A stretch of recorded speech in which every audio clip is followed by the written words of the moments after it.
le téléphone, mettez ça sur... donc on va déjà les SMS pour dire que bientôt on va commencer, si vous voulez.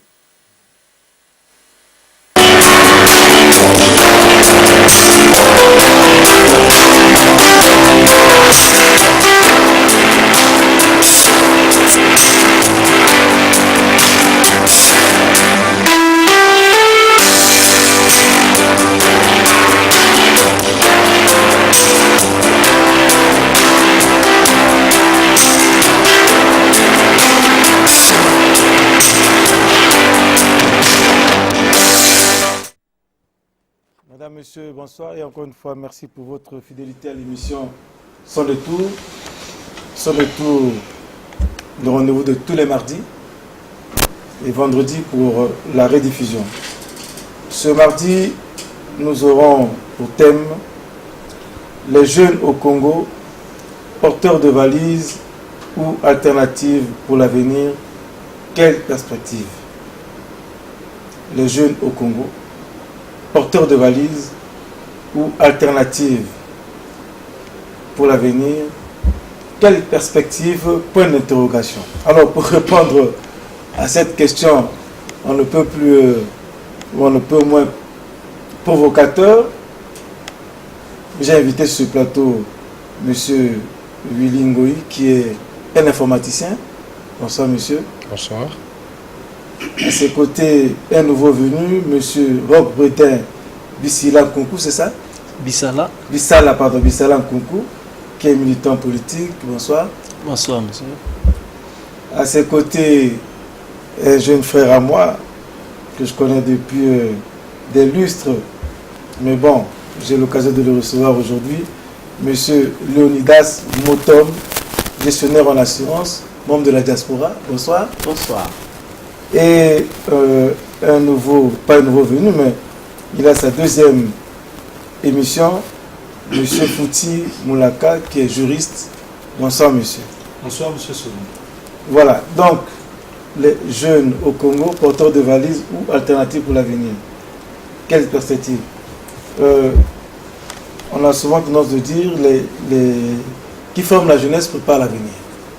Alors, je suis un peu gêné de parler devant mes invités en les qualifiant de jeunes, parce que je ne sais plus où se trouve la frontière entre jeunes, adolescents et adultes. Mais au Congo, on est jeune jusqu'à 60 ans. On est encore chez les parents. Comme vous n'avez pas réussi votre vie, vos aînés continuent toujours à vous appeler « Ah, jeune !»« Ah, mon petit !» Votre tour viendra. Vous les jeunes, mais de quel jeune s'agit-il? Est-ce qu'on est jeune parce qu'on n'a pas encore réussi ses études, son avenir professionnel, ou on est plus jeune parce qu'on s'exprime? Alors, qui forme la jeunesse prépare l'avenir, dit un adage populaire. Mais quel avenir de la jeunesse congolaise aujourd'hui? Une jeunesse qui se cherche, répondra certains. Une autre abandonnée à elle-même, diront d'autres. Si ce n'est une jeunesse qui ne sait à quel sein se vouer, tant ses préoccupations ne sont pas prises en considération, répondent une majorité de cette jeunesse qui peine même à faire la différence entre son passage de l'adolescence à la majorité et de la majorité à l'âge adulte, qu'elle traverse sans crier gare, ayant perdu tous ses repères, vivant encore chez les parents, ayant des charges qu'elle est incapable d'assumer du fait du manque de moyens et peut-être d'assises financières. Aujourd'hui, ceux qui hier étaient qualifiés de jeunes ont opéré une transition. Ils sont devenus des adultes. Mais ces adultes comprennent-ils les préoccupations des jeunes d'aujourd'hui? C'est la question que nous allons poser à nos invités. Mais on gagne, les jeunes cassent, on perd, les jeunes cassent, et c'est une façon d'exprimer leur jouvence. Autant de questions que nous allons essayer de voir avec encore nos invités. Mais s'ils cassent, expriment-ils un sentiment? Et quel sentiment? Y a-t-il un malaise qui traverse cette jeunesse pour qu'ils soient amenés à réagir de la sorte? Et si nous étions responsables, nous, les adultes, entre guillemets, je suppose que ceux qui sont sur ce plateau sont largement adultes, et donc je ne me permettrai pas de les qualifier de jeunes, même si moi qui suis devant vous, je suis encore appelé jeune homme, peut-être parce que je suis encore un peu svelte. Mais bon, on casse tout. On peut leur poser la question. Quel était le dernier livre que vous avez lu? Quel était le dernier film que vous avez regardé? Avez-vous assisté à une pièce de théâtre? Ils vous diront dans la majorité, aucun. Non. Peut-être pour mon frère Motom, qui résiste encore en Europe, qui certainement fréquente les multiplexes pour regarder les dernières sorties au cinéma. Mais pour nos jeunes d'aujourd'hui, l'exutoire qu'on leur présente, si ce n'est pas les VIP, mais c'était les very importantes personnes, c'est ce qu'on dit, mais c'est les VIP. Mais que trouve-t-il dans les VIP? Vous poserez la question, mais quelle est la boisson la mieux partagée par les jeunes? Ils vous donneront toutes sortes de noms.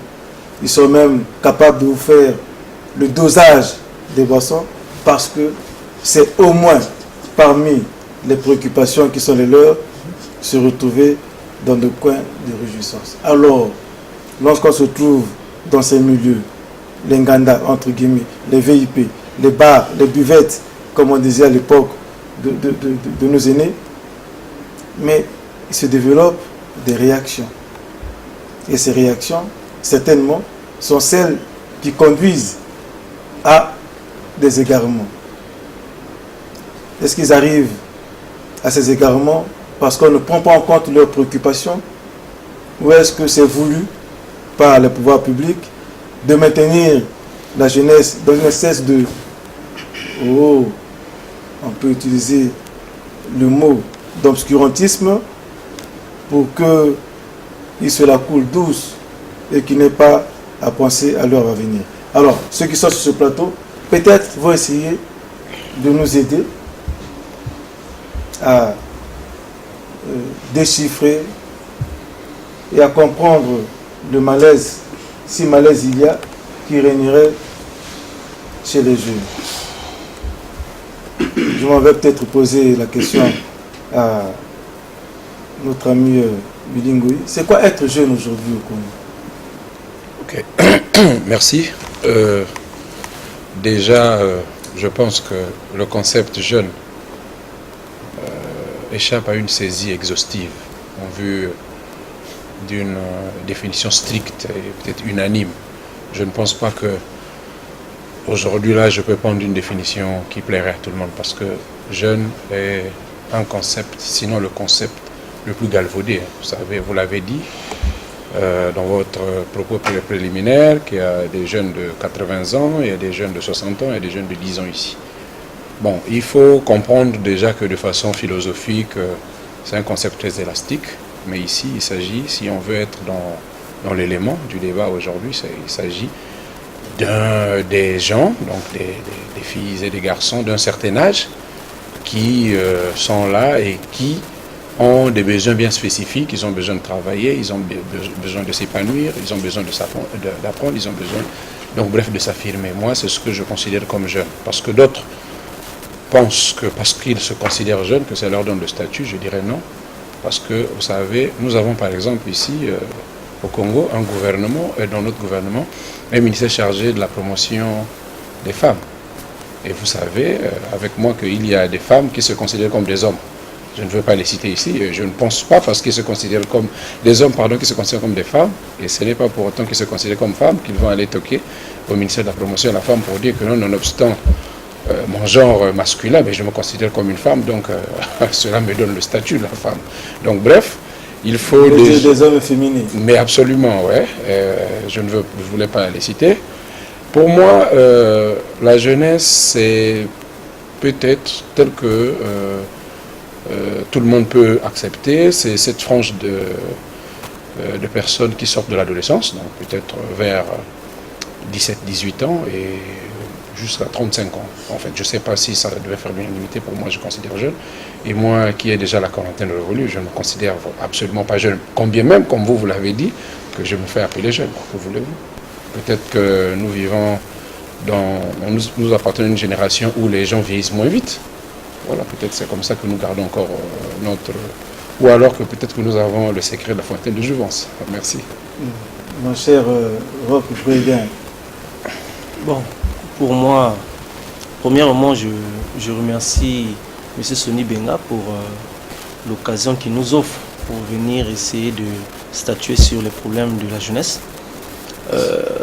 La définition de la jeunesse est un peu vague parce qu'au niveau de l'Union africaine, est jeune celui dont l'âge varie entre 15 et 35 ans. Au niveau des Nations Unies, c'est jusqu'à au moins 25 ans. Donc, donner une définition de la jeunesse comme telle, ça serait un peu trop vague. Mais je pense que la jeunesse, ou être jeune, est un état d'esprit. Parce qu'on peut avoir un jeune qui a des esprits, des idées des vieux, et certains vieux qui jouissent encore de leur jeunesse du point de vue idéologique. Parce qu'aujourd'hui, même au gouvernement, quand on essaie de voir notre cher aîné Ala Kuala ou bien Anatole Konimakoso, certains les appellent jeunes. Donc donner une définition comme telle de jeunesse, ça serait un peu exhaustif. Mais pour moi, la jeunesse, c'est un état d'esprit. C'est un état d'esprit parce que l'âge varie d'un contexte à un autre. Voilà un peu ce que je voulais dire, monsieur Sonny Benga. Je vous remercie. Mon cher Mouton, la même question. Je voudrais d'abord vous remercier justement pour cette opportunité qui nous est échue, celle justement de parler avec l'ensemble de notre génération, mais aussi de la République, des questions très importantes qui concernent aujourd'hui et demain. Bon, effectivement, j'abonde dans le même sens que les amis qui ont parlé avant moi. Je considère que on ne peut pas aujourd'hui donner une définition claire de ce que c'est qu'être jeune. Je considère pour ma part que la jeunesse, c'est d'abord un état d'esprit. Cependant, j'estime que à un certain âge, à un certain moment de sa vie, certaines idées, certaines façons de penser, certaines façons de voir les choses peut justement nous permettre de considérer qu'on a une certaine époque où on peut s'appeler jeune. La jeunesse, c'est ce moment-là où un homme rêve. C'est ce moment-là où on a plein d'énergie, où on a plein d'idées. Le but justement des jeunes, c'est de devenir des adultes, mais des adultes accomplissant leurs rêves de jeunesse. J'aime bien un mot français, on dit un vieux jeu. Donc vous avez des vieux qui se considèrent, qui se comportent comme des jeunes, comme vous avez des jeunes avec un esprit vieillard. C'est pour dire que c'est l'état d'esprit, à mon avis, qui compte. Justement, l'intérêt, à mon avis, de cette émission, l'intérêt pour nous d'échanger, d'exprimer nos aspirations auprès des institutions de la République, c'est justement expliquer que être jeune ne veut pas toujours dire qu'on ne sait pas, qu'on ne peut pas. Mais en même temps, je m'interdis d'être un jeune qui pense tout savoir, qui pense être capable de tout et qui à la fin n'est responsable de rien. J'ai dit. Donc c'est un état d'esprit, mon cher Moulaka. Finalement,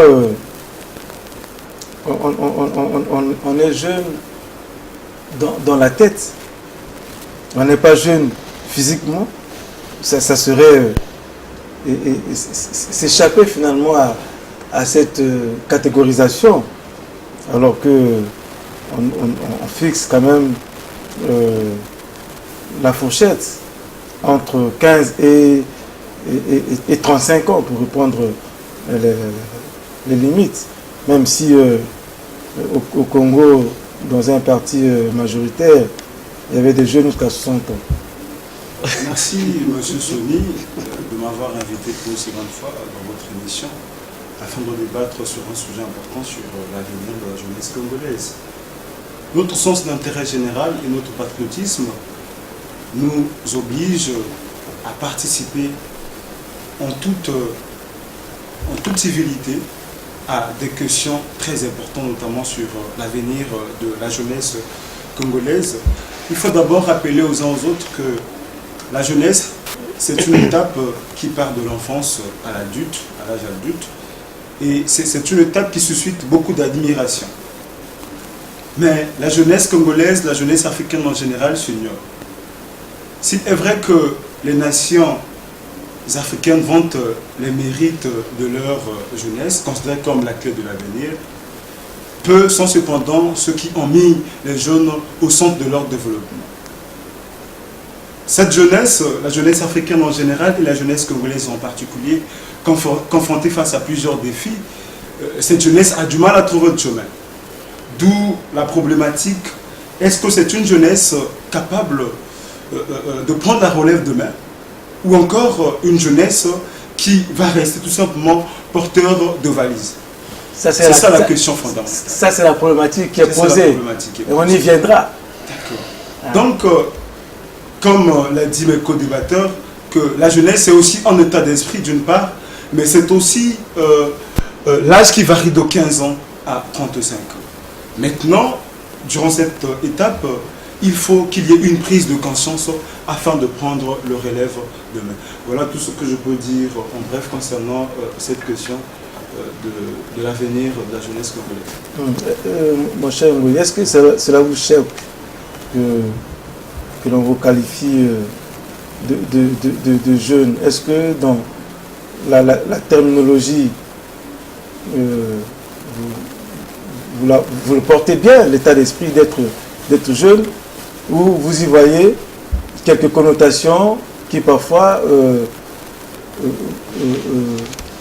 vous embrigadent dans une espèce d'enfermement pour dire non, bon, là, vous n'êtes pas assez mature parce que ça concerne les adultes? Ben, écoutez, comme on dit, hein, le mot c'est dans le contexte qu'il prend de la valeur.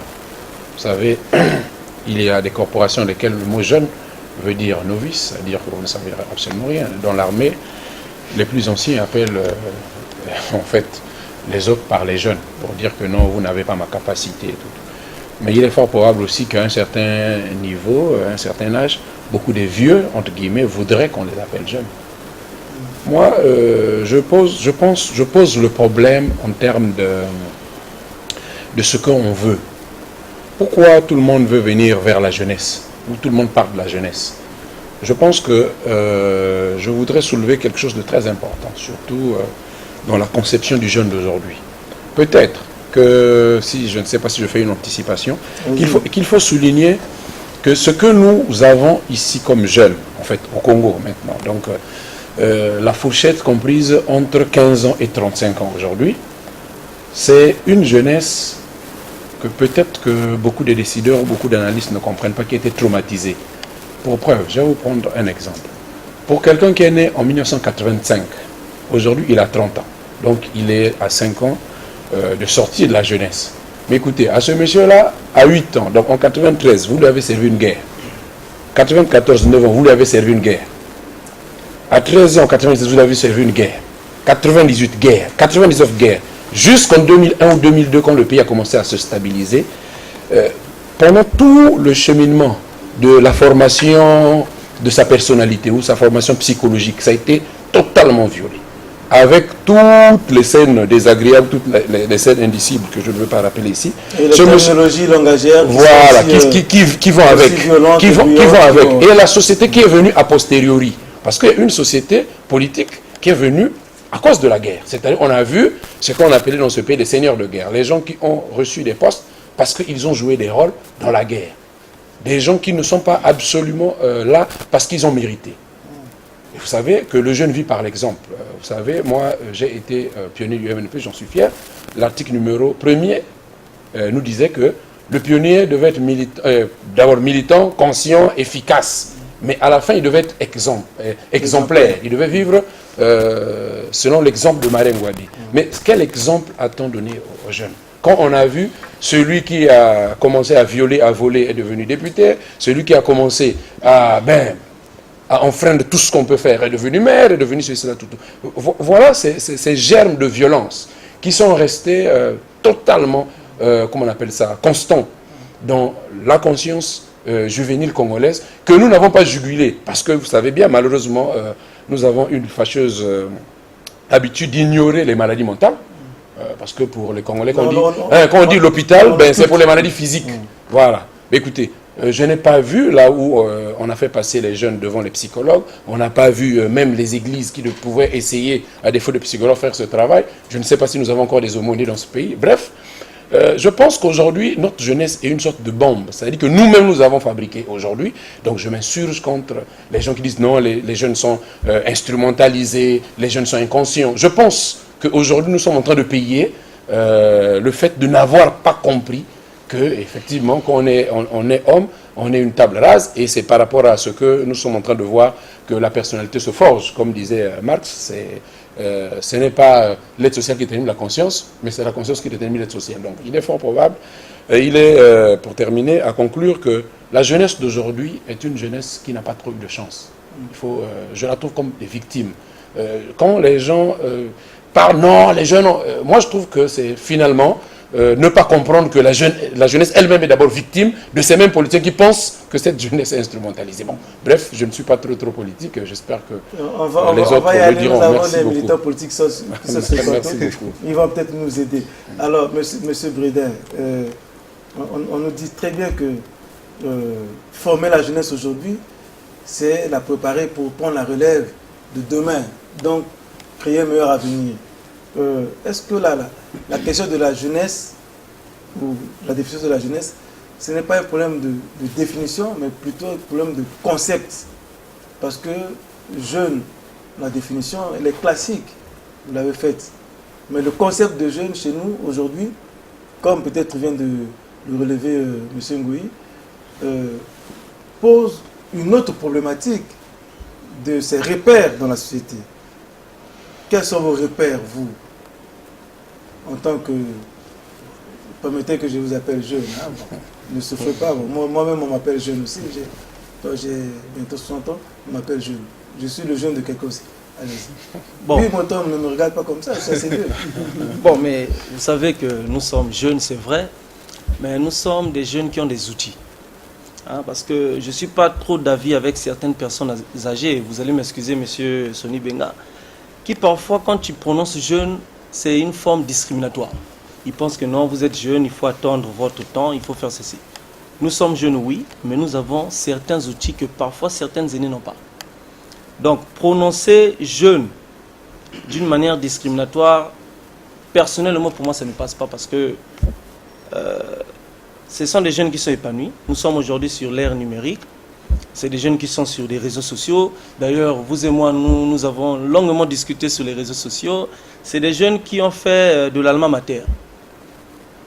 Si on essaie de voir un peu la configuration à l'époque, c'était l'élite politique. Même jusqu'à aujourd'hui, l'élite politique réside au niveau des instituteurs. Donc, pour épauler un peu mon précurseur, quand on parle de jeunes, il ne faut pas que ce soit d'une manière discriminatoire. Parce que la jeunesse a de la valeur.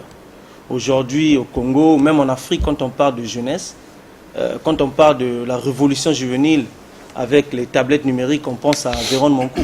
Mais il y a beaucoup de Véron qui jusqu'à aujourd'hui n'ont jamais eu leur chance. Il y en a beaucoup, il y a beaucoup de Véron en économie, partout. Donc, on en parlera. Oui. On est encore en train de dérouler le terrain. Donc, je pense on n'est pas rentré dans pour revenir un peu aux propos qui nous ont précédés, la jeunesse c'est un état d'esprit, mais que ceux qui prétendent l'utiliser ne l'utilisent pas comme d'une manière discriminatoire. Parce que nous sommes jeunes aujourd'hui et nous sommes capables d'assurer même l'avenir du pays. J'ai dit, monsieur le directeur... Motom, pour votre passé, votre expérience, vous revendiquerez de jeunes ou, j'allais dire, d'adultes, enfin d'assumer plutôt le statut d'adulte? Non, j'assume le fait que je suis un citoyen de la République, avec les mêmes droits et les mêmes devoirs que tous ceux qui peuvent bénéficier de la confiance de la République. Le problème que nous avons dans notre pays, c'est que souvent lorsqu'on parle de la jeunesse, peut-être par inadvertance, on la stigmatise, on la classe dans une catégorie. Souvent lorsqu'on parle de la jeunesse dans notre pays, on la présente comme un groupe de personnes, mais le mot jeune chez nous, surtout de la part d'un certain nombre d'aînés, est souvent prononcé de façon subjective. Mais en même temps, nous devons avoir un regard ou une analyse très objective de la situation. Je ne partage pas l'idée selon laquelle la responsabilité dans la République ou du manque d'utilisation des jeunes à un certain niveau est due au fait que nous manquons d'exemples. Il y a des jeunes, effectivement, dans la République, qui aussi se comportent avec une certaine irresponsabilité. Ce n'est pas parce qu'on est jeune qu'on doit forcément penser bénéficier d'un certain nombre de choses. La jeunesse, c'est aussi la responsabilité. La jeunesse, c'est aussi des initiatives. La jeunesse, c'est aussi le respect.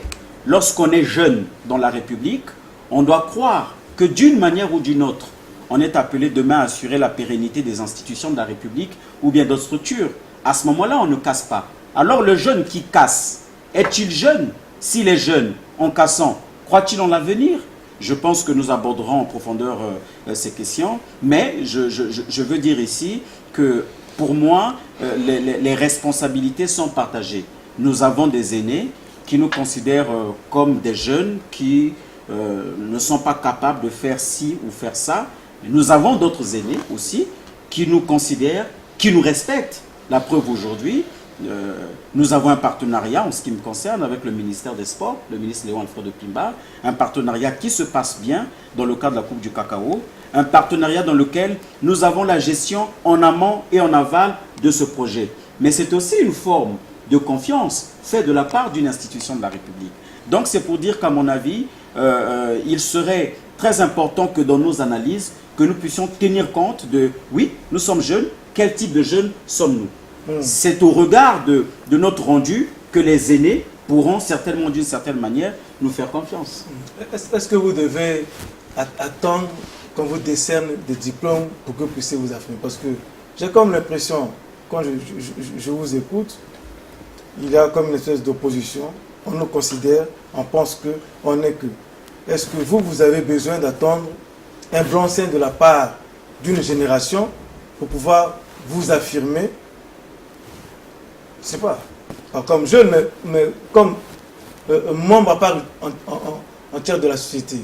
Monsieur Fouti Mounaka. Oui, aujourd'hui, en tant que jeune, on ne peut pas tout attendre. Nous devons être pragmatiques, nous devons être actifs si réellement nous voulons nous faire entendre.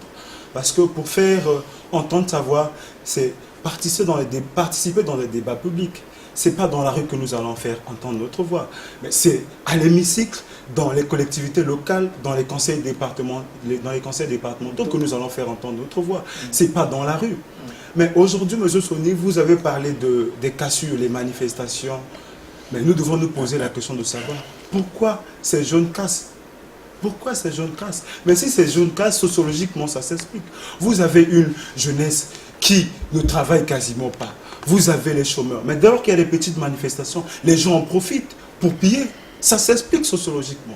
Et dans un pays comme le nôtre, lorsqu'il n'y a pas de justice sociale, lorsque les jeunes, ils ont fini l'université, ils ont terminé l'université, ils ont des licences, mais ce sont des diplômés sans emploi. Vous pensez que ces jeunes vont faire quoi? Ça suscite la haine. Et la haine, c'est quoi? Quand les gens vont manifester dans la rue, mais c'est des règlements de compte, par des actes, bien sûr. Donc, moi, je suis de ceux qui pensent que... Est-ce qu'il y a jeunes et jeunes? Est-ce qu'il y a jeunes uniformes ou il y a plusieurs catégories de jeunes? Parce que, est-ce qu'on peut mettre les jeunes dans un ensemble unique, uniforme, pour lequel vous pouvez parler en leur nom? Non, parce que lorsque vous donnez les jeunes, ils cassent. Bon, les jeunes, quel type de jeunes? Est-ce qu'on prend soin de faire une distinction, une différenciation de catégories où on peut catégoriser ces jeunes-là. Mais lorsqu'on parle des jeunes, M. Soni, c'est d'une manière générale qu'on parle de la jeunesse. On ne parle pas de la jeunesse estudiantine. On ne parle pas de la jeunesse qui travaille dans les entreprises. On parle de la jeunesse congolaise d'une manière générale. Aujourd'hui, vous avez des jeunes qui finissent à l'université, qui n'ont pas d'emploi, M. Soni. Vous avez des jeunes qui travaillent dans les entreprises, qui n'ont pas de sécurité sociale, M. Soni. Vous avez des jeunes taximens qui n'ont pas de sécurité sociale, qui n'ont pas leur retraite assurée. Aujourd'hui, lorsqu'il y a des petites manifestations, qu'est-ce que les jeunes font? Ils en profitent. Ils en profitent pour faire des règlements de compte. Récemment, j'ai suivi à la DRTV, bien sûr, qu'il y a eu des cassures chez un député. Mais c'est quoi? Il faut se poser des questions. Pourquoi ces jeunes cassent? Si réellement il y avait une bonne distribution des richesses nationales, ces jeunes subissaient une bonne formation. Parce que, M. Soni, n'oubliez pas que pour qu'une république avance, il faut mettre l'accent sur l'éducation.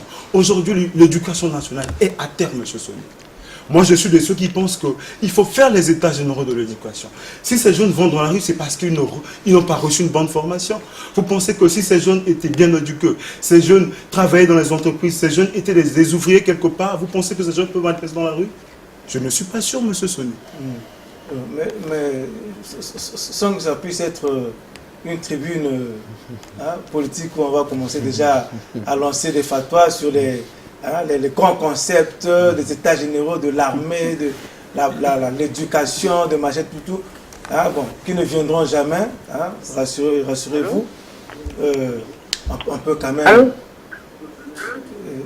Il est pressé. Bonsoir. Oui, bonsoir, de l'antenne. Oui. Le problème, excusez-moi d'intervenir, c'est que on catégorise les jeunes comme des personnes n'ayant pas une capacité pour assumer certaines responsabilités. Et ça, oui, que je nous viens de dire, ne rentrons pas dans la politique, mais on est obligé. Faites les statistiques des fonctionnaires qui devaient être en retraite aujourd'hui, qui refusent, qui en ont, de laisser la place aux jeunes. Et vous savez, la jeunesse n'a qu'une manière de s'exprimer, la révolte. Même un enfant à la maison, quand il ne peut pas parler, il ne peut pas se révolte. Soit il pleure, soit il fait les chiens. Et ça, c'est la jeunesse. Parce que la jeunesse n'est pas calculatrice. La jeunesse agit par instinct. Quelque part, on dirait, c'est le tête de Dieu. Voilà. Ça, c'est la jeunesse. Et vous avez en face de vous, je les félicite très bien, ces jeunes-là, parce que là, vraiment, ils ressortent ce qui est le malaise de la jeunesse congolaise. Je les en remercie infiniment. Monsieur Soni, je voulais, excusez-moi, je voulais rapidement aborder dans le même sens que l'interlocuteur qui vient d'appeler. Vous savez, aujourd'hui, si nous voulons que les choses avancent dans ce pays, M. Soni, il faut mettre l'accent sur la formation. Aujourd'hui, vous allez constater que les administrations ne sont occupées que par des vieux. On dit que les jeunes n'ont pas d'expérience. C'est péjoratif par les vieux. Non, on dit que les jeunes n'ont pas d'expérience. Vous savez, nous avons les atouts. Les jeunes congolais... On ne parle plus de pigments, on parle de peuples autochtones. On parle plus des aveugles, on parle de non-voyants, on parle plus des infirmes. Monsieur Soni, la jeunesse congolaise, c'est une jeunesse qui a toutes les potentialités, capable de prendre la relève demain. Mais c'est parce que c'est une jeunesse qui est marginalisée. Demain, moi, je peux être aussi maire d'un arrondissement. Très bien, très bien. Vous avez des bonnes ambitions. On va y arriver. Voilà pourquoi j'ai dit porteur de valise. Il y a un mot péjoratif. Tout le monde peut comprendre ça. Pour arriver, il faut d'abord porter la valise de grand frère du tonton. Il faut faire ses commissions, etc. Et après, il va vous propulser. Même si vous avez vos diplômes. Monsieur Motom. Je voulais justement revenir sur votre question. Elle est très importante. Vous avez posé la question de savoir si notre génération doit attendre qu'on nous décerne des diplômes. Je dis non. Et ça, c'est très clair. L'heure est arrivée où notre génération s'invite à la table. Non pas à la table d'un parti politique, non pas à la table d'un homme politique, mais à la table de la République. Nous ne le dirons jamais assez. Il est hors de question qu'à partir d'aujourd'hui, aucune question dans la République, sur le plan économique, sur le plan politique, sur le plan social, ne doit être traitée sans l'apport de la jeunesse. La jeunesse congolaise représente... Est-ce qu'elle est structurée, cette jeunesse-là? J'en arrive. Elle existe. Bien sûr. Elle est uniforme. J'en arrive. J'en arrive. Est-ce que si vous parlez de la jeunesse institutionnalisée? La jeunesse congolaise représente à peu près entre 70 et 75% de la population nationale. Mais en même temps... La population congolaise hein, voilà. est majoritairement jeune. Voilà. Mais en même temps... Donc, c'est pas la jeunesse. Mais en même temps, pour abonder dans le même sens que mon frère, l'informaticien tout à l'heure, nous sommes en face d'une génération qui ne croit plus dans l'avenir. Nous sommes en face d'une génération qui ne rêve plus. La jeunesse congolaise n'a plus d'ambition. Et le rôle de la République, au travers d'un certain nombre de projets, c'est de stimuler l'ambition. Parce que lorsque vous avez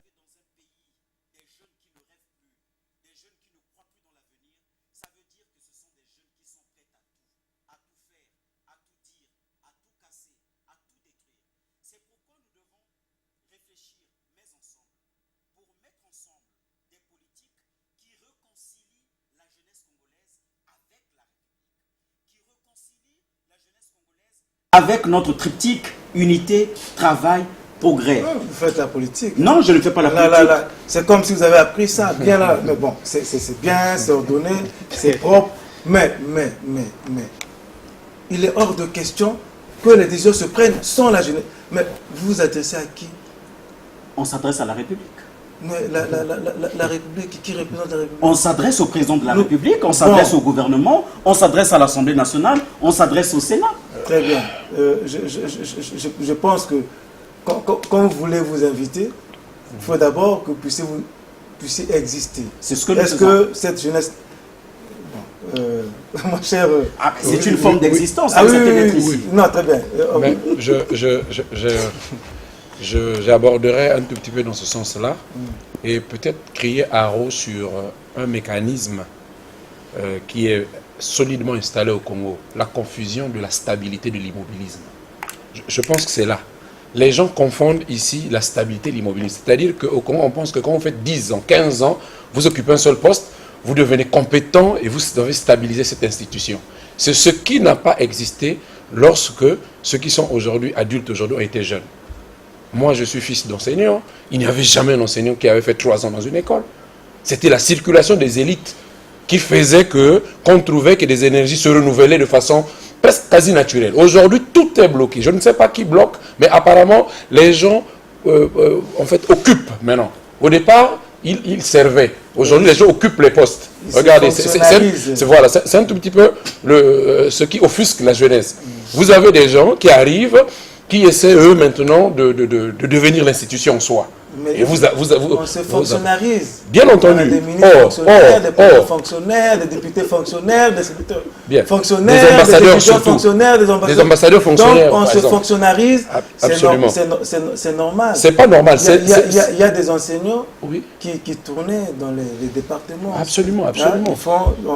Quand on les affecte, ils ne vont pas. Ils vont d'abord, ils se présentent, après ils reviennent, ils restent là, ils jouent au Kogelo, ils prennent le salaire, mais ils ne partent pas occuper leur poste. Voilà, je pense que c'est ce qui manque, ce renouvellement d'énergie. Mais parlons des jeunes, si on s'attaque à eux, ils vont mais les jeunes, imaginez que si jusqu'à 30 ans, jusqu'à 40 ans, vous n'avez jamais été même secrétaire général d'une sous-préfecture, et qu'à 60 ans, vous commencez une carrière administrative. Vous pensez que vous allez avoir quelle capacité? C'est ça le problème. Non, vous savez ce que vous allez faire. Vous allez rattraper le temps perdu.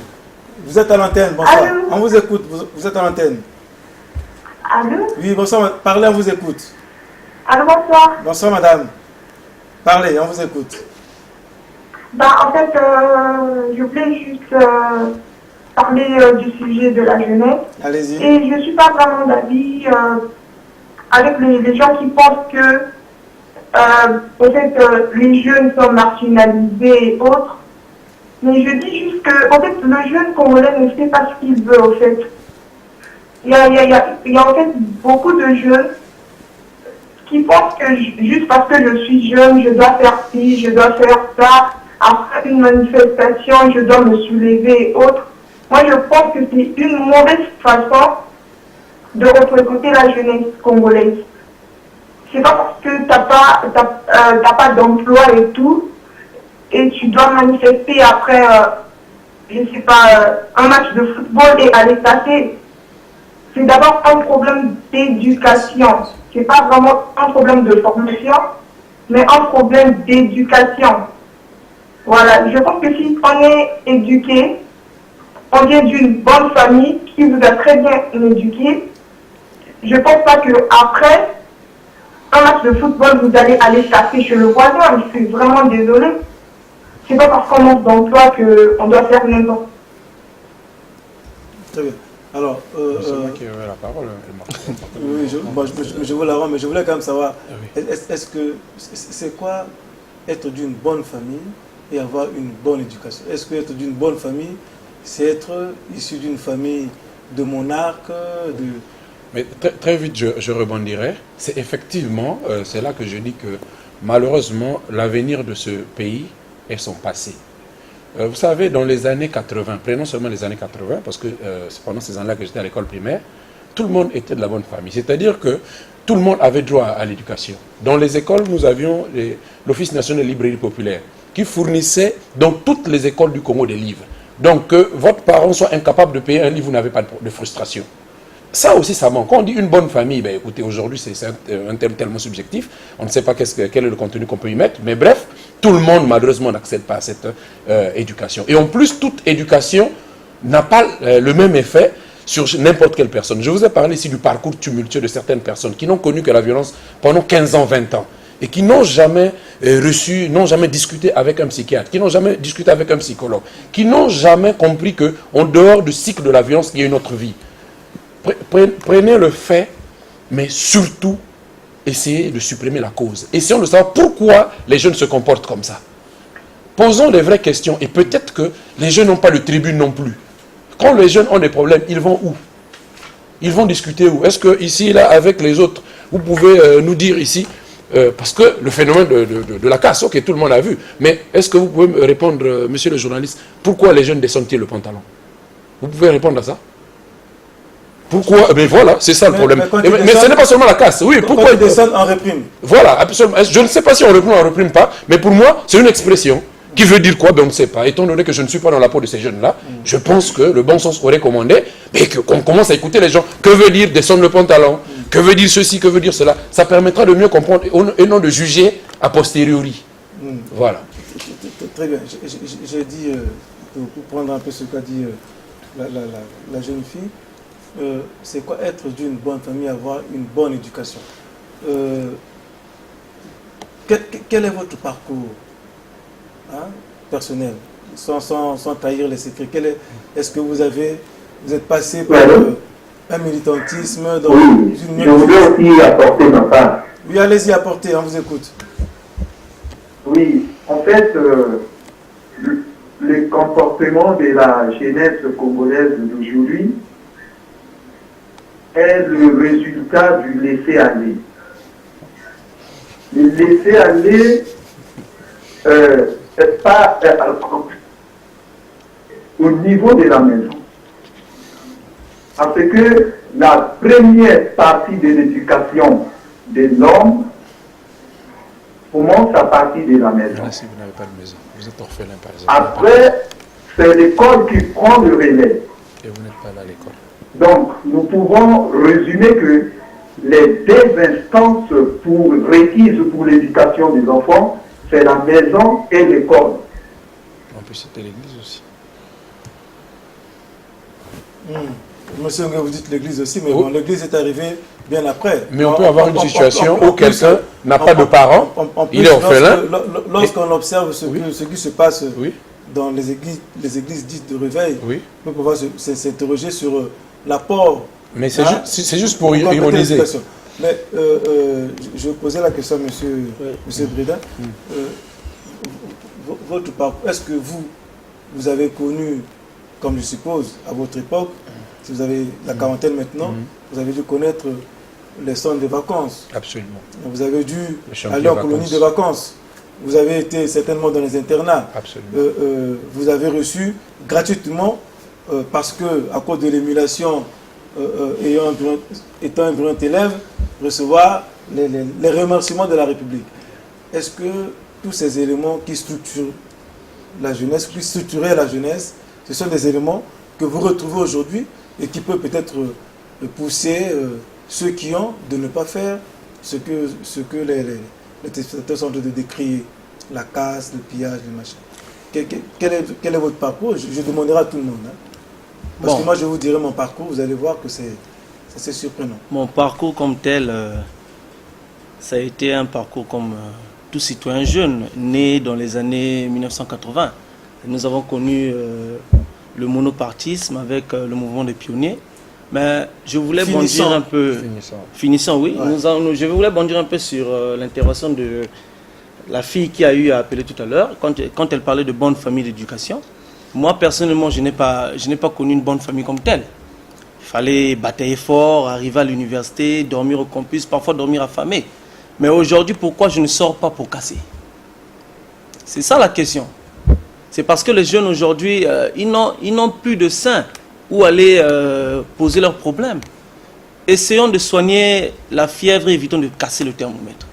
Donc on casse le thermomètre et puis... Oui, parce que... on fait un mauvais diagnostic. C'est un mauvais diagnostic. Il faut savoir pourquoi ces jeunes cassent. Nous avons la victoire, ils sortent dans les rues pour casser. On perd, ils cassent. Pourquoi? Il faut aller donc soigner... On lance une rumeur, comme ils sortent dans les rues pour casser. Ils cassent. Pourquoi? C'est ça. Au fait, c'est parce que ces jeunes se sentent un peu délaissés par les pouvoirs publics. C'est parce que ces jeunes se sentent un peu délaissés. Il faut leur donner leur rôle primordial qu'ils jouaient à l'époque.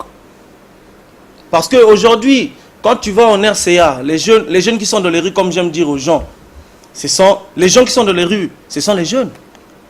Mais pourquoi ils sont dans les rues? C'est parce qu'ils ne se retrouvent pas. Il faut que l'État puisse leur donner les pleins pouvoirs.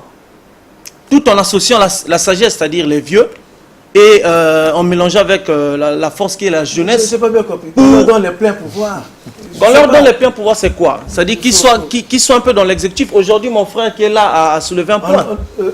Excusez-moi, mais si vous voulez qu'on vous donne le pouvoir, vous ne l'aurez pas. Oui. Ça s'acquiert, on se bat pour arriver. Y compris la liberté, on se bat. Mais quand nous sommes phagocytés. Donc, quand nous sommes phagocytés. N'attendez pas Quand que nous cette sommes phagocytés générationnelle se fasse parce qu'ils vont vous la donner.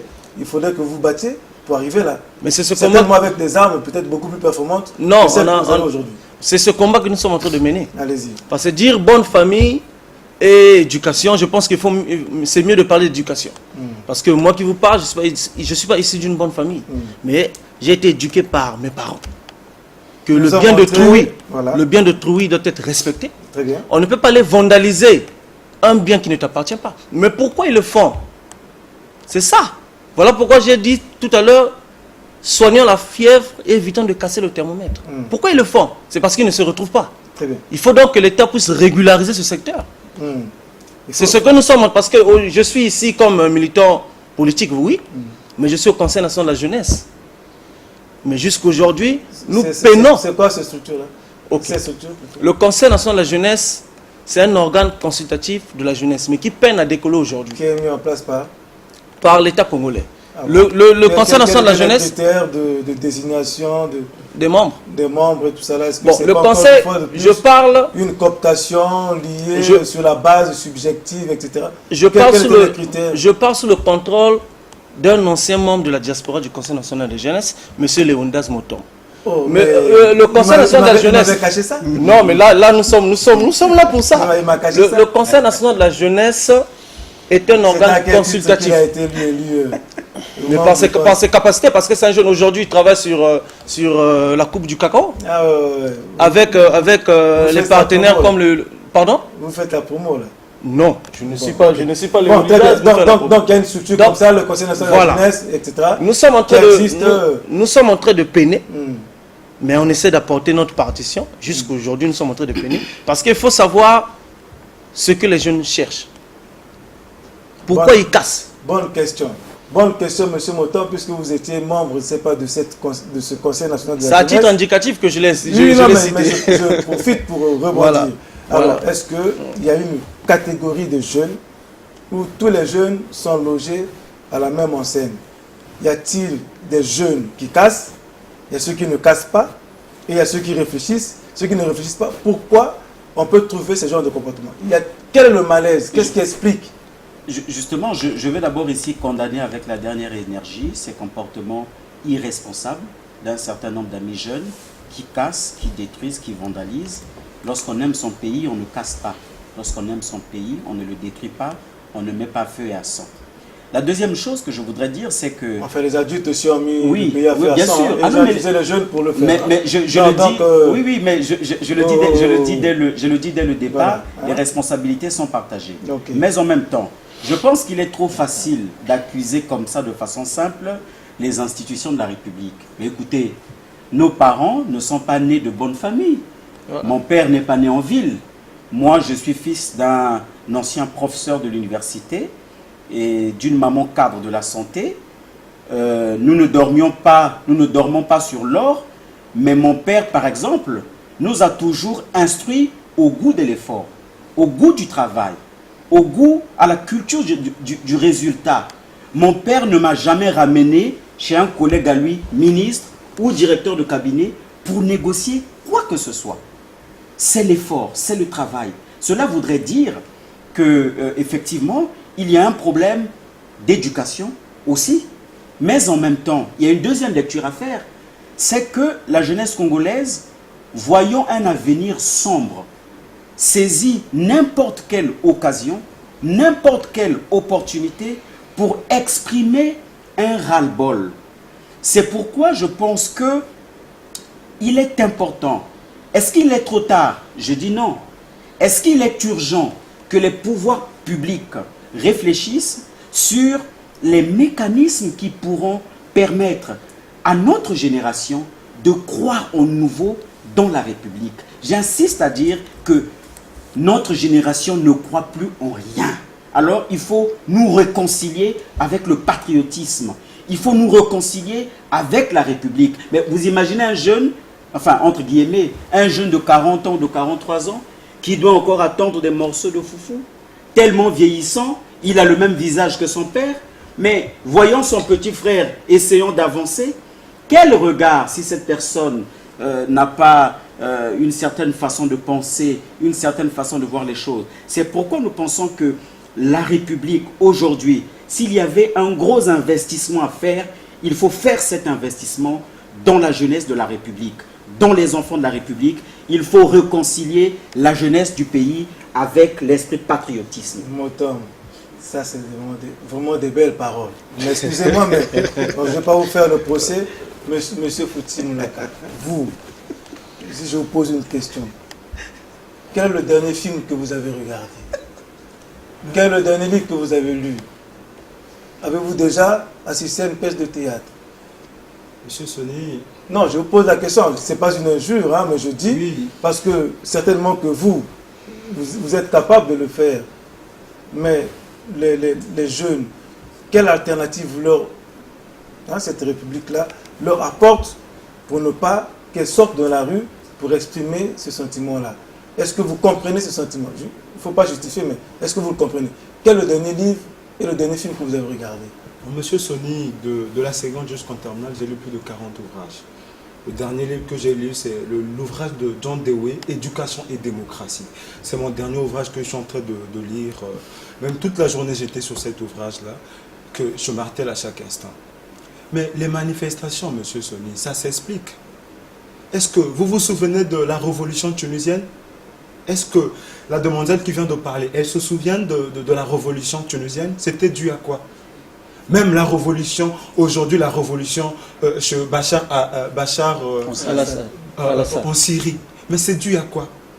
Mais aujourd'hui, les jeunes se sont délaissés. Il n'y a pas d'emploi, monsieur Sonny. Il y a le chômage. Un jeune qui vit dans la pauvreté extrême.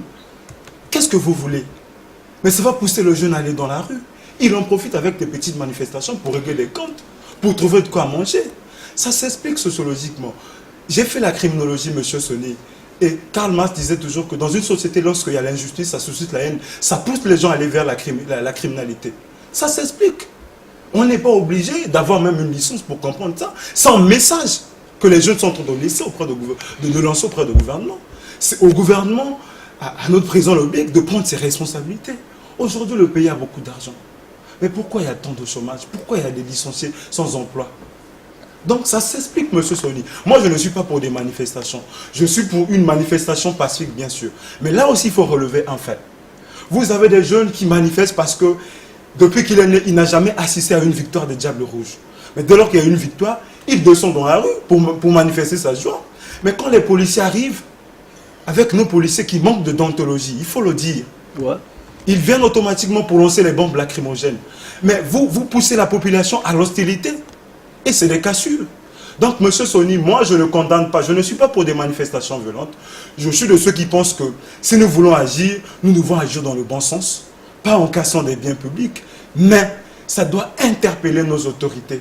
Si réellement on améliorait les conditions des jeunes, moi, je ne suis pas sûr qu'un jeune qui travaille, qui va le matin dans une entreprise, il travaille de 7h jusqu'à 18h, à 20h, il est fatigué, il va aller dans la rue. Monsieur Soni, je ne pense pas. Je ne pense pas, monsieur Soni. Monsieur... Quels sont les... Parce que quand même, on doit quand même avoir des soupapes.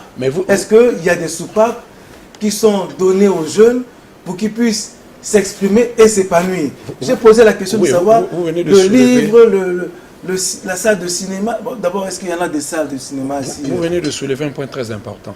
Vous savez, les jeunes que nous avons aujourd'hui, s'il faut les appeler ainsi, ils ne connaîtront peut-être jamais ça.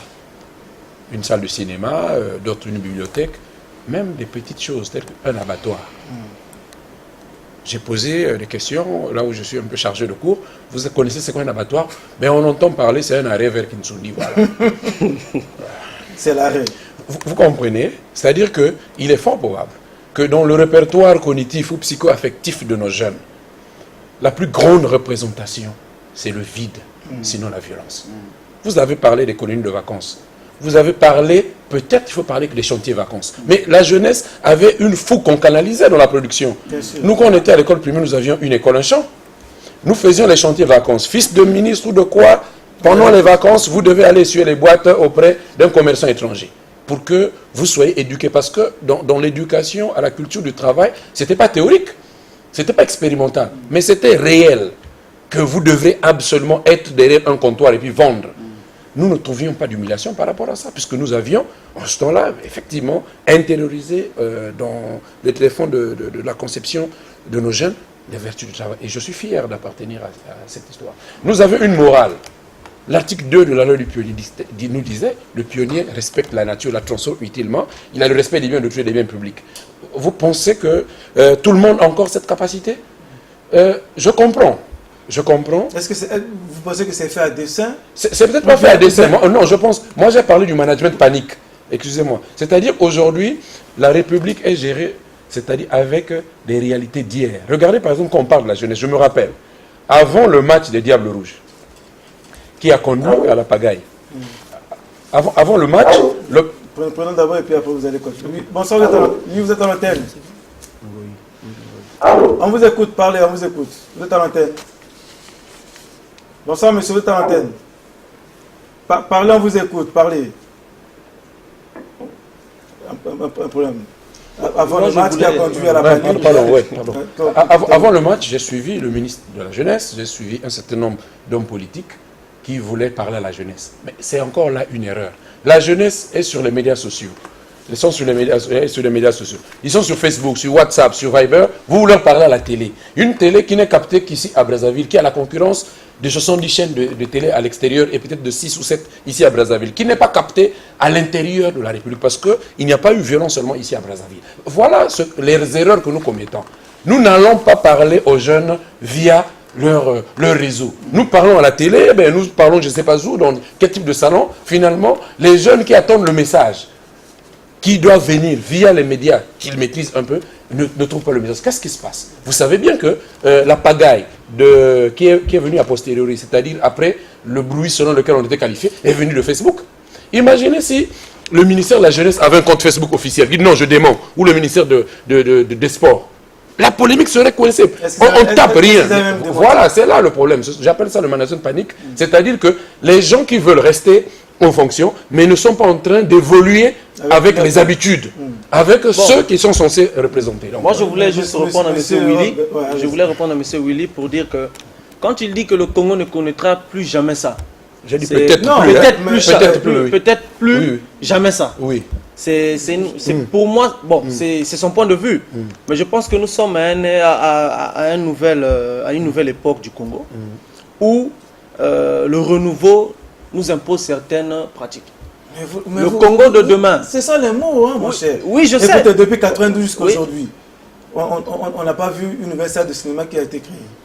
Mais Toutes les salles de cinéma ont été détruites. Non, fermées. D'où nous parlons Non, avec. vous Si on, parlez de revenait quel sur le, renouveau? si on revient sur le thème de ce Non, soir. on parle vous parlez de renouveau là. Oui, le renouveau. Si Voilà. on revient sur le thème de ce soir, je pense que, comme j'aime dire aux gens, le Congo d'aujourd'hui ressemble un peu à celui de 1968. C'est-à-dire c'est le renouveau. Les salles de cinéma viendront avec la volonté de tout un peuple. Avec les administrateurs et les administrés. Pour ne pas bondir, il y a une génération Oui. qui aura vécu que de Kalachnikov et puis de violence, mais qui n'aura pas connu des lieux d'épanouissement et de loisirs comme Mais- les salles de cinéma. Oui. Prenons cette dame-là et puis après on va revenir. On vous écoute, madame, vous êtes à l'antenne. Non, c'est monsieur. Ah, excusez-moi. Vous avez une voix féminine. Bon, je voulais répondre un peu à ma soeur qui a parlé tout à l'heure de la jeunesse là. Elle n'est pas sur le plateau. Donnez votre contribution. Pardon? Donnez votre contribution, on vous écoute. Oui. Donc, je disais tantôt que si aujourd'hui la jeunesse a subi des problèmes, Il y a un problème. Je voulais en fait, je ne suis pas d'accord avec monsieur Bredin lorsqu'il dit qu'il pense que c'est avec la volonté de tout un peuple qu'on va construire ou ériger des salles de cinéma ou des structures de loisirs. Non. Non, je dis pas avec le concours. Non. Il y a des administrateurs et les administrés. D'accord, permettez-moi. Ok, d'accord. Permettez-moi. Ok. Ce n'est pas une question de volonté de tout un peuple. D'accord? Nous avons des institutions de la République qui sont en charge de mettre en place ce genre de projet. Il faut avouer, nous avons beaucoup parlé de la question de l'emploi et de la formation ici, mais justement, je pense que l'État dans notre pays, depuis un moment, a fait quand même une petite erreur stratégique en termes d'investissement. Parce qu'on ne peut pas expliquer que nous soyons dans un pays avec une croissance positive, avec beaucoup de projets infrastructurels, mais que la question de l'emploi ou la question de l'éducation reste toujours au centre des préoccupations de Deux années d'éducation. Voilà. Deux années, hein. Lorsque Deux vous années. partez Donc, on du va dire plateau, qu'on n'a pas fait... lorsque vous partez du plateau des 15 ans jusqu'en Combo, combien de bibliothèques avez-vous? Combien de structures d'émancipation ou de sport ou de loisirs avez-vous dans les arrondissements? Mais pour construire ça, on n'a pas besoin de crier. Des jardins publics. Des jardins publics. Mais les jardins Excusez-moi. publics existent. Excusez-moi s'il vous Il y plaît. en a dans- Excusez-moi. non, si. Monsieur Bredin, excusez-moi. Ça existe les jardins publics. Monsieur Bredin, excusez-moi. Sauf si on essaie de, Excusez-moi. sauf si on essaie de donner une autre définition des jardins publics. Excusez-moi. Non, bon, Sinon, c'est bon, les ça- jardins publics existent. Mais Excusez-moi. revenons dans le corps, Monsieur- Monsieur Sony, revenons dans le corps de l'émission. C'est-à-dire la jeunesse alternative de l'avenir ou porteur de sac. Oui. Sinon, nous allons aller dans tous les sens. Non. Monsieur, sauf si vous nous dites, vous me disiez que non, vous me dites qu'il y a, on a assez de temps pour débattre. Parce que là, nous allons dans tous les sens. Non. Parce que Monsieur alternative Sony, pour Je l'avenir. voulais reprendre Non, à monsieur non, Bredin. non. Oui, oui. Je D'abord, voulais vous d'abord, reprendre concernant- non, question, Ok. question. Vous êtes jeune. Ok. Hein? Je ne vais pas dire vous êtes jeune, mais excusez-moi de revenir là-dessus parce que ça me gêne. Êtes-vous épanoui?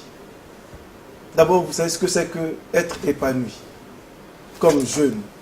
Monsieur Sonné, je voulais répondre d'abord à monsieur Bredin. Pas d'un point de vue professionnel. Est-ce que vous êtes épanoui? Je sais que vous êtes tous, lorsqu'il vous dit que- assumez une fonction ou un métier. Lorsqu'il dit que C'est quoi l'épanouissement d'un homme? Lorsqu'il dit qu'à Brazzaville, il y a des jardins publics. Mais c'est grave. Aujourd'hui, vous allez faire le contour d'un arrondissement comme Talangaï, M. Sony. Moi, personnellement, quand je fais ma lecture, c'est dans les cimetières de la Témé. Il n'y a pas de jardin public à Talangaï. Les jeunes sont obligés d'aller dans les cimetières pour faire la lecture. Les jeunes sont obligés de casser les cimetières pour jouer au football. Parce qu'il n'y a pas de terrain de football.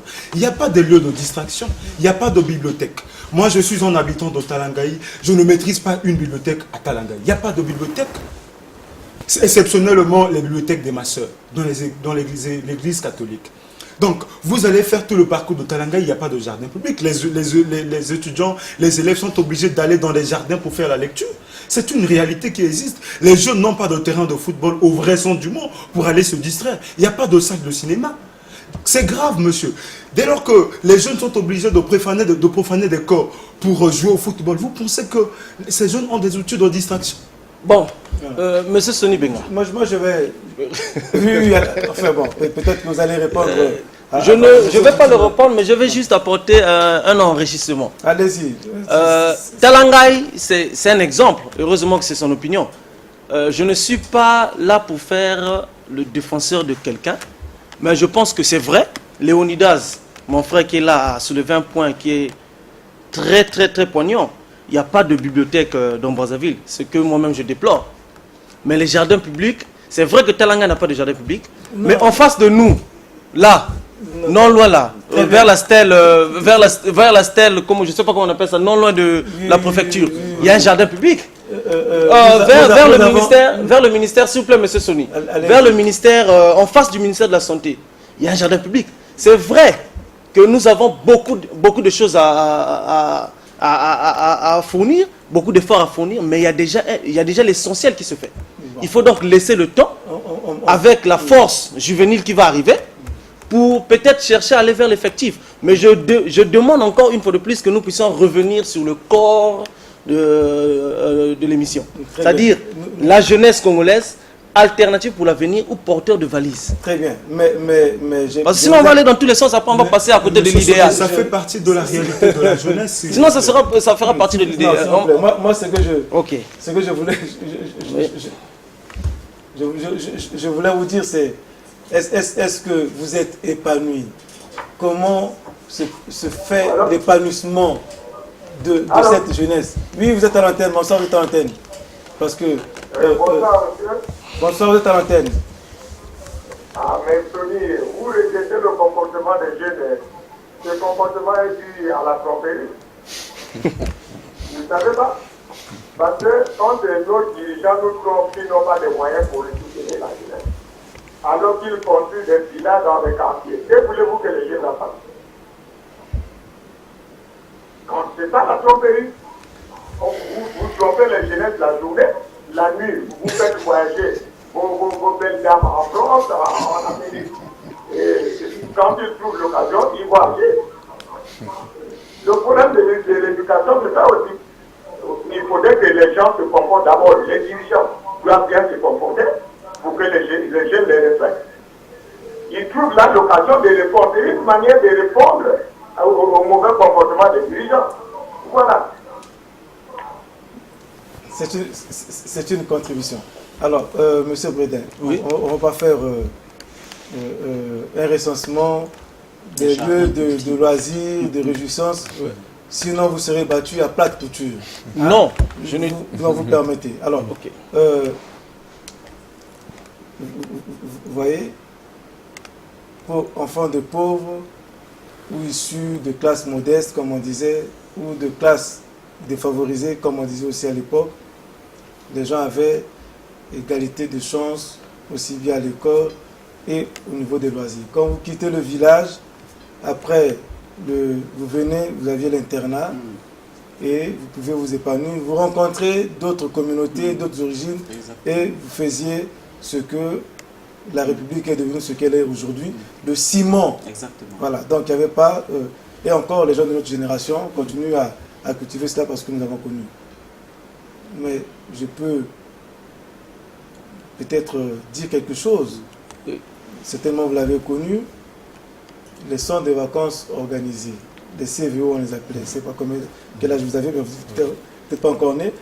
Que nous tenons d'un ancien ministre de la Jeunesse. Je vais le citer son nom, M. Gabriel Louba Pounou. Vous savez, tous les étés, enfin, les grandes vacances, on organisait les jeunes dans les 5 arrondissements à l'époque, avant que nous ne partions à l'étranger. Il y avait toutes sortes de manifestations. Ceux qui excellaient dans la musique, dans le football, dans le handball. Et vous pouviez comprendre que dans ces années-là, nous avons eu les meilleurs cadres en matière de football et la meilleure équipe de handball a émergé à partir de cette période-là. Et nous avons vu l'éclosion de la musique. Ce n'est pas aujourd'hui que la musique congolaise, elle a vécu ce qu'on appelle les orchestres amateurs. Donc dans chaque arrondissement, on organisait, enfin je rappelle, hein, parce que c'est notre génération, et c'était des loisirs qui étaient des loisirs sains, organisés, parce qu'il y avait une vision de ces hommes politiques de cette époque-là. Aujourd'hui, si on vous dit, vous savez ce que c'est que la matinée? À Lux, à Vox, à Star, je cite à Rio, à Rex, à Rex, à ABC, là à côté, là, on allait en matinée pour les jeunes, pour les enfants. Et puis la soirée, vous regardez des films, le retour des titans, les 10 gladiateurs, etc. Bon, je cite ça parce que je commence à devenir nostalgique. Et pendant les vacances, quand même, je vais prendre mon propre exemple, nous sommes allés couper les cannes à sucre en Caï. Pourquoi? Parce qu'on nous formait en même temps. Vous avez pris l'exemple qu'il faut. Cette jeunesse-là, si vous la retrouvez, elle est devenue adulte. Hein, maintenant, sexagénaire ou peut-être soixantenaire bientôt. Elle a encore une vision qui est différente de la jeunesse d'aujourd'hui. Mais vous ne la verrez jamais aller casser. Pourquoi on casse? On gagne, on casse. On perd, on casse. Est-ce que c'est